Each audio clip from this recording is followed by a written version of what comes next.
The vast expanse of Nevada's Badlands stretches endlessly to the horizon. Hidden within these mountain strongholds are some of America's deepest and darkest secrets. Secret aircraft and the other legends of Area 51. Among these sandstone canyons today, there's a new glimmer of truth. Shrouded in mystery, it's a story that demands to be told. These are the witnesses of one of America's most unusual UFO encounters in history. Navy veterans and a band of brothers that want you to know that what they witnessed is real. This is their story. Petty Officer Jason Turner served aboard the USS Princeton in 2004. His personal conviction for democracy and patriotism guides him in his search for the truth. This is an actual event that happened, and I witnessed it. Aviation tech Patrick Hughes, a USS Nimitz veteran, he speaks for his shipmates who choose to remain silent. I'm one of those who has to see to believe, and obviously I've seen the evidence of this, so it exists.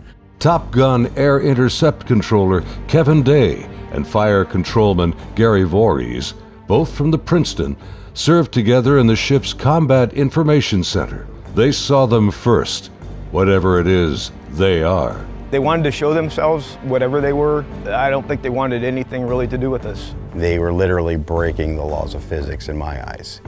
These sailors are here for truth and vindication, and their story goes back over a decade to a time and place that marked a departure for all of them, both in their Navy careers, but also in their knowledge of the limits of man's technological understanding of our world.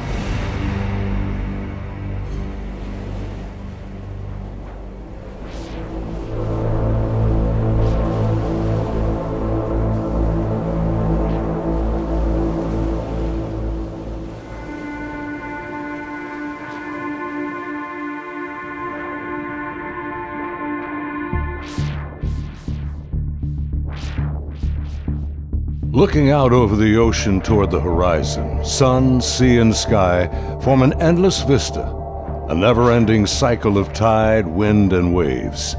Here, far from shore, strange events have unfolded. These stories stretch the boundaries of our imagination and challenge our beliefs. This is a true story of such events from the accounts of the sailors and naval aviators who experienced them. Professional military service members who want the world to know that what they encountered is real. Even more troubling, our military has no explanation. The answers seem to elude everyone, like reflections on the waves, yet they are out there.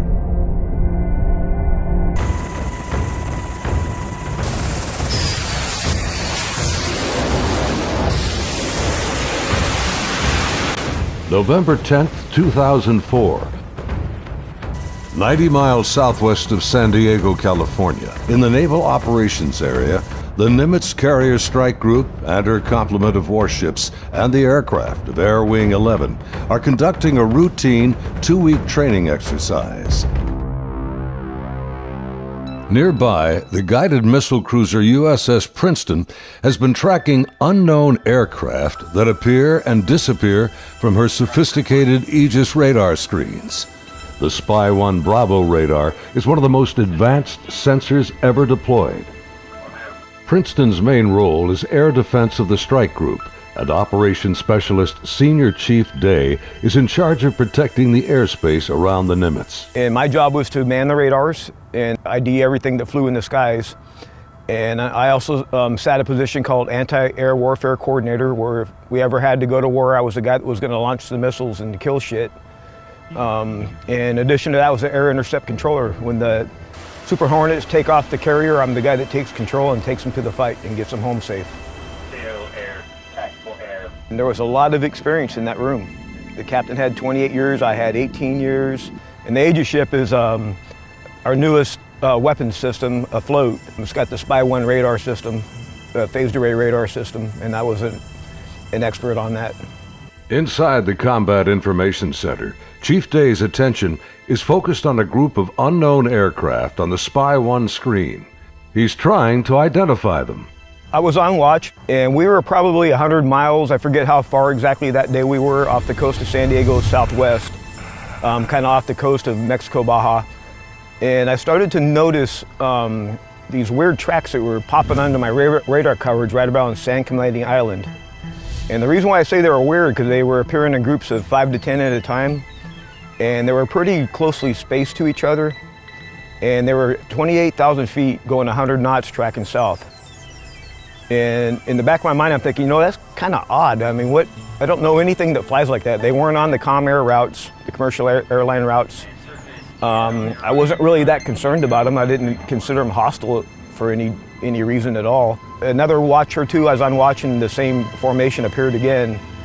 And over the course of 3-4 days, it probably counted up to that point, groups of 5 to 10 at a time. There were probably 50, 60 tracks by then. Today, Kevin and Gary are still looking for answers. They've known each other for over a decade since their Navy days. Gary was a third-class petty officer and fire controlman back then. I worked on the Aegis computer system on a CG-59 guided missile cruiser, the USS Princeton. I'm in charge of CC and data recording and maintaining and operating all the mainframes that run the system. They're both becoming increasingly frustrated in their attempts to ID the strange aerial objects, which have no transponders and fit no known flight profiles. The guys that work on the Spy 1 Bravo radar, they had come across and said they needed to take the system down for recalibration because they were getting clutter or ghost tracks, and they needed to recalibrate to get rid of them. Then once they did finish all that recalibration, bring it back up, the tracks didn't disappear. They were still there, but they were actually sharper and clearer. They were doing diagnostic tests on everything we had to make sure it was not a system malfunction. And it turned out that it wasn't. These were actually real objects. I had the highest spy track quality possible on these contacts. In this situation, I actually started recording on all 4 tapes at the same time. That way, it was a one continuous loop, and I was just replacing them as they were, becoming full. We failed utterly to identify these things. It didn't meet any of the parameters for anything that was known. In some cases, they seem to descend from space and then suddenly plunge to near sea level in seconds.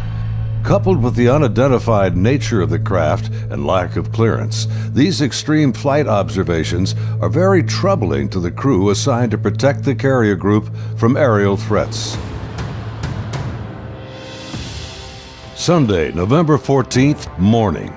The Nimitz deck crew is busy launching FA-18F Super Hornets, helicopters, and E-2 Hawkeye early warning planes. The mission? Simulated air defense, or ADEX training over the Pacific. The winds are calm, the skies are clear, a near perfect day for flying.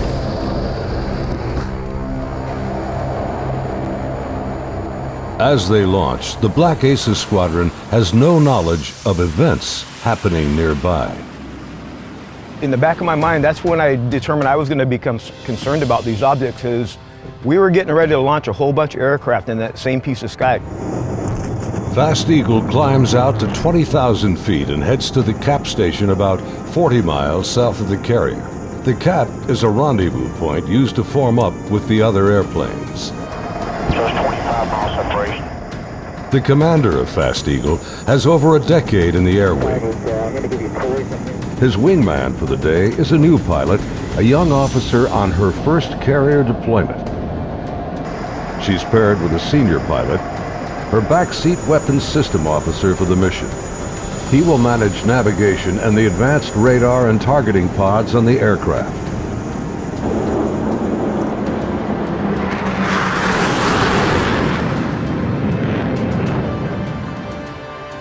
Overhead, an E-2 Hawkeye from the Wallbanger Squadron is on station directing the aircraft. Banger provides eye-in-the-sky command and control during carrier flight operations. Back in the Combat Information Center on Princeton, the mysterious objects are back.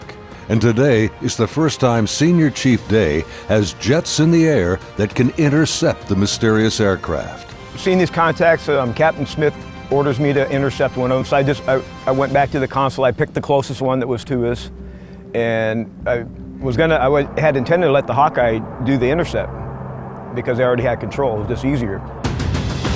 Day briefs the captain, and they agree to send the Hornets. The air intercept controller aboard Princeton, call sign Charlie, radios the Hawkeye and takes control of Fast Eagle. Banger, Charlie. Charlie, this is Banger, good. Banger, Charlie. Do you hold unknown air contact, bra, 27048, 28,000 feet, bogey. Charlie, Banger, negative. Radar picture is clean. The E-2 radar operators have been frustrated in their attempts to get a radar return on the unknown aerial target that Princeton is tracking. Even with their 24-foot radar dish, they can't get a lock on the object. Banger, Charlie. Transfer Fast Eagle flight to Charlie Control, button 13. We have a real-world tasking for them. Charlie, Banger, roger. Fast Eagle, Charlie, stand by for real-world tasking. Charlie, Fast Eagle, send it. We vector towards that position in the sky, and real quiet on the radio. I'm just giving them bra calls, which is bearing range altitude, to these unknown bogey group.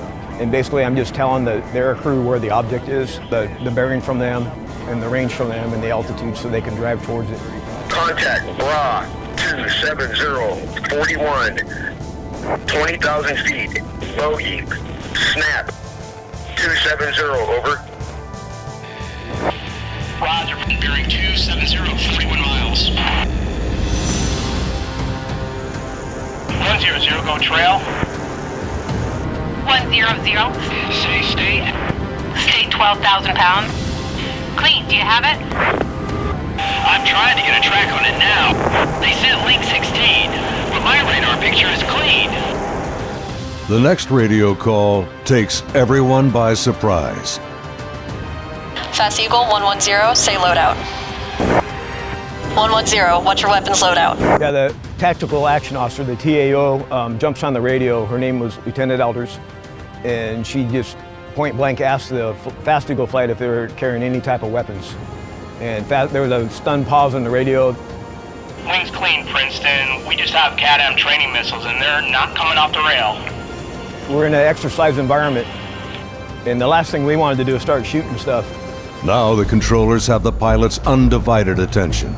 Normally, the squadron doesn't carry live ordnance when training. What do you guys think that was about? What, about the loadout? I have no idea. Maybe it's drug runners or something. Yeah, it could be. Or a lost Cessna out of SoCal. I don't like this. Fast Eagle, Charlie, contact bra 16034, 8,000 feet, bogey.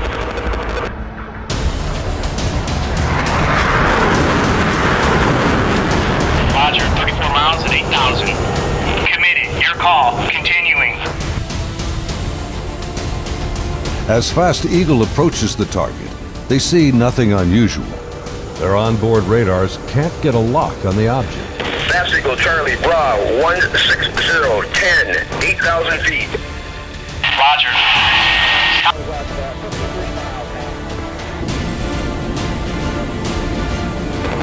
Fast Eagle, Charlie, merge plot. Basically what the merge plot means on the radar, you got two objects in the same vertical piece of sky, so when I'm looking at the 2D display, it looks like a one radar blob now. Confirm the object appears stationary. I had it at 17.7. Showing, again, basically no airspeed on it. Hey, you guys seeing us? What is that?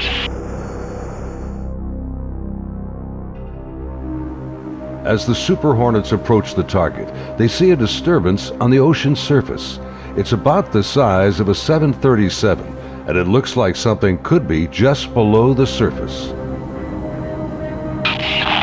100, anchor here, Angels 24. Roger.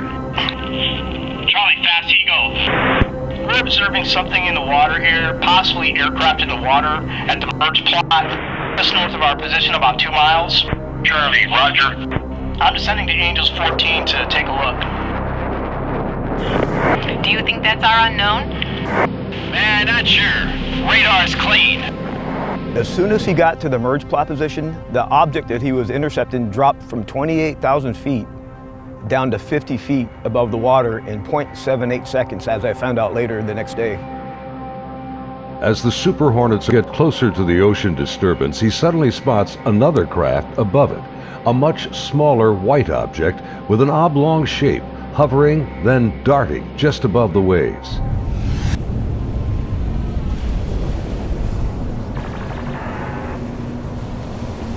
The object is moving around erratically, seemingly focused on the white water.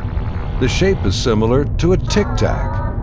It's smooth like porcelain. It's not an airplane.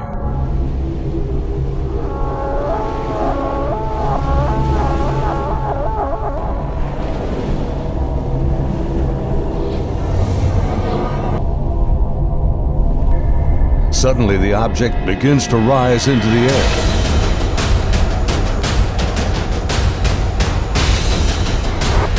It's coming up. 2 miles. The strange craft begins mirroring the turn rate of Fast Eagle. Tony 1 Gate, 287, 2 miles, Angels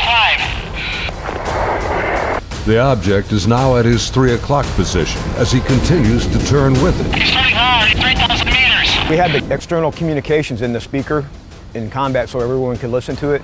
And the next thing I hear in the radio going, oh my God, I'm engaged, I'm engaged. 1,000 meters, he's southwest, Angels 8.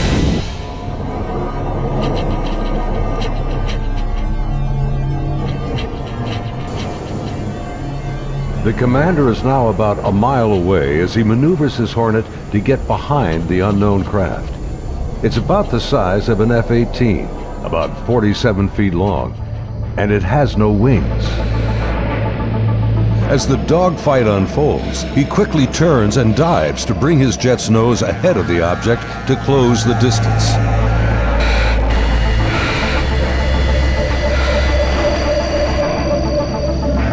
Holy f***.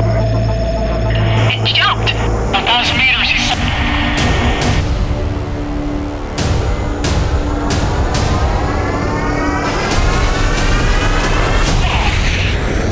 I lost it. Suddenly, the tic-tac rockets past. It's gone beyond the horizon in the blink of an eye. I saw it go 137. No tally. That didn't just happen. Say again. Fast Eagle Charlie, sir, you're not going to believe this, but the bogey group is now back at your cap station.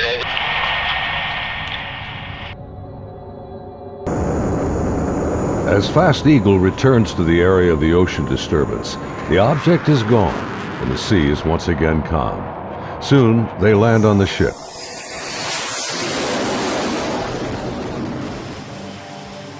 Back on board Banger, the flight crew has been listening to the radio transmissions from Fast Eagle. The crew has been tracking the intercepts on their advanced display systems called the CEC. One of the radar operators, who wishes to remain anonymous, describes hearing the fear in the pilots' voices, and he knows this is no drill. I had a good friend who flew on the Hawkeyes. We've been calling him Roger to protect his identity because he didn't want to come forward at this time, but he wanted to contribute to the story to verify that it actually happened. So there were 5 people in the airplane. Roger would have been sitting in the radar officer seat, which is towards the back middle of the plane. To the side of each one of them or behind them, depending how the chair's rotating, is a window. Suddenly, his attention is drawn to something outside the Hawkeye. He and the entire crew watch in disbelief as a tic-tac object suddenly forms up on their E2 and then just as quickly shoots away from sight. The crew is left in disbelief.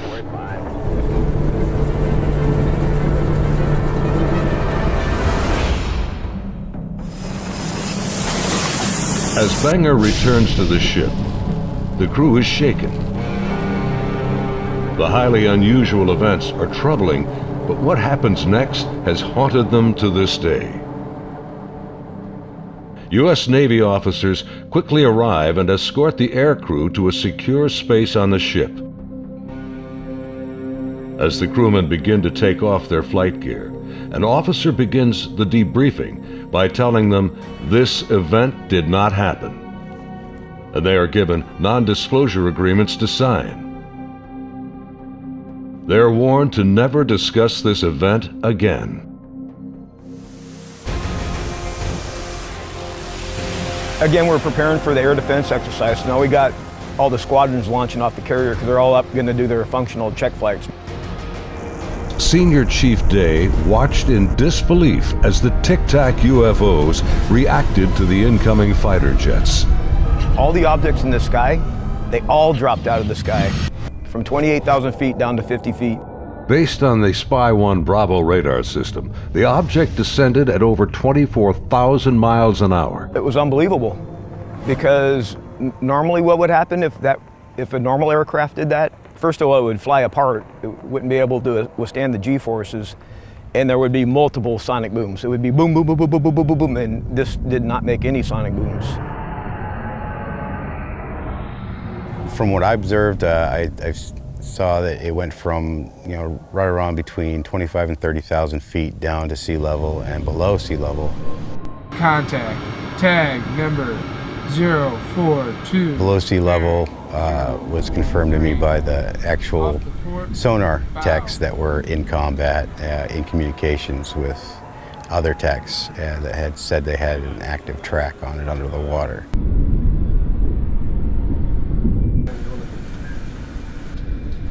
They're talking with their sonar guys on the sub that was with us, and I was told directly that it did go underwater. It went from being in the air to underwater. From what they were saying, it was going averaging about 500 knots under the water.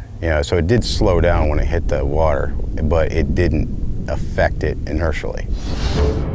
After the intercepts, both Kevin and Gary climbed up to the ship's bridge wing to get a better view of the objects through the binoculars. We'd go up to the bridge wing and look at them through the big eyes, which is heavily magnified binoculars that are out on the bridge wing of the ship.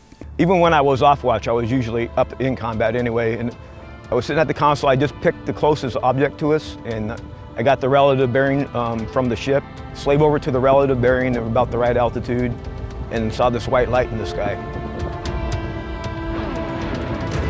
The movements were smooth to erratic. They just moved from one point to another. It was always a very sharp and clean movement. It always felt like a constant speed, not like speeding up. Just it needed to go to that point, and it decided to do it at this speed. And then it would just go from nothing to the speed they were going to go, and then stop at the next point.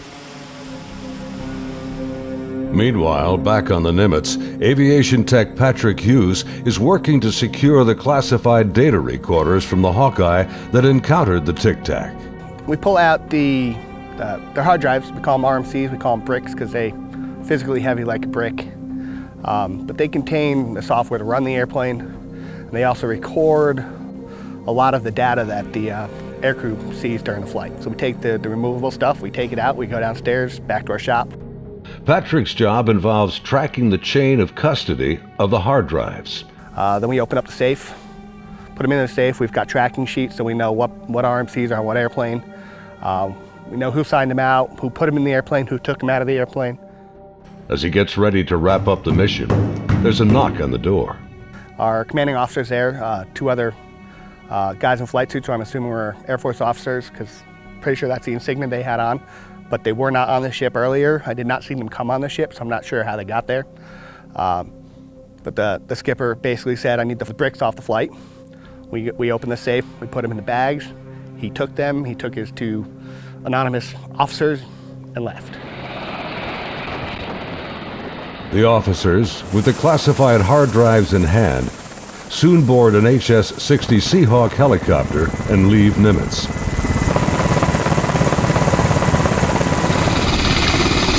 Soon thereafter, Petty Officer Voorhees has his own visit by unknown officials on the Princeton.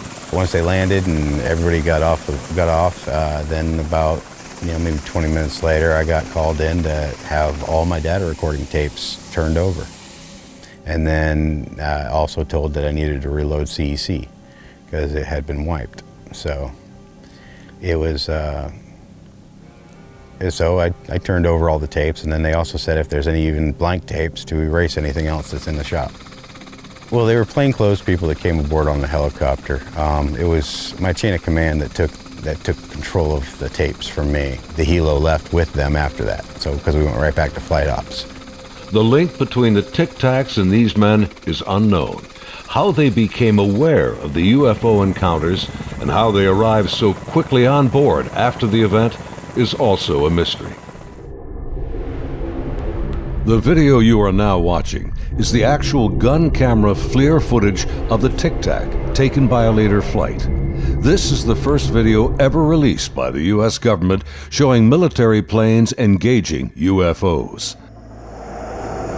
The advanced targeting pod, known as ATFLIR, works in both TV mode and infrared mode. The film reveals no control surfaces, no exhaust plume, a uniform heat signature, and no visible means of propulsion. Gary and his shipmates saw the FLIR film on their consoles and on the secret LAN aboard the Princeton. It was a much clearer video. You could see the shape of the ship. You could see it, moving. I tried to go and get a disc to come make a copy of it, and by the time I got back, it was already off of our hard drive, off the secret LAN. No access to it whatsoever. Petty Officer Jason Turner also saw a much higher resolution version of the FLIR film showing strange appendages extending from the object. But it did have some protruding at the bottom of it. I couldn't tell if they were curled back or straight down. Jason says the video was approximately 10 minutes in length and much longer than the video that has been released. I saw this video playing and I'd ask him, is this what we're training, or what's part of this training that we're going through? And he said, no, this is real life. And when I saw it, it was a very clear image, a very clear video, and this thing was going berserk, like making turns, like, it's incredible. The amount of G-forces that it would put on a human that this thing was doing. The jets were like trying to trail this thing, and it would just run off and leave them. It would just poof, gone, and then it would come back, and then you would see it, and then it made a maneuver, like they were chasing it straight on. It was going with them. This thing stopped, turned, and just phew, gone. That's the only way to describe what it looked like. Dude, this is a fucking drone, bro. There's a whole fleet of them. Look on the ASA. My gosh. Just 11 years later, fighter jets from USS Roosevelt filmed this anomalous object in 2015. Well, if there's a look at this thing, it's rotating. Like the Nimitz encounter, they too were conducting routine training when fleets of UFOs were encountered by the pilots. The Nimitz encounters remained cloaked secrecy for over 13 years. The first-hand testimony about UFO sightings is practically unheard of from military service members. Thanks to the brave and honest accounts of the sailors and naval aviators who have come forward to relate their experiences, and of the remarkable videos they filmed that day, the silence has been broken. I dealt with this all on my own for many, many years, and it was not a very pleasant journey to go through, because no one really believes you. But now things have changed, and anyone out there that's struggling with this and wants to reach out, there is now a group that you can reach out to and get help and support and vindication. It's honestly been a little relieving to be able to actually talk about it and how important that event really was, and not just keep blowing it off. There's people out here that really need to know and want to know, and you have the support of me and Kevin and my other shipmates that have come forward and decided to talk about it. My role is to describe the story and convince people that yes, this event really happened and these objects were really real, but what they are, I have no idea. It is something. I want to know what it is. That's the whole reason I chose to come forward to contribute to the story, because there is a story here, there is more information here. And the more of us that talk about it, the better chance of the full story coming together. And it's vindication for us that other people are looking into it, and you know, we finally tell our story and people listen. If you need to get a hold of us or would like to talk to any of us, Kevin, me, or any of the other guys that have come forward, there'll be an email address at the end of this video that you can contact them and they can get a hold of us. If you or someone you know has witnessed unknown objects from military ships or planes, please contact us at the address on your screen. You can remain anonymous. As we strive to understand these encounters and come to terms with what they mean, there's something far beyond the horizon and the limits of our comprehension waiting for all of us.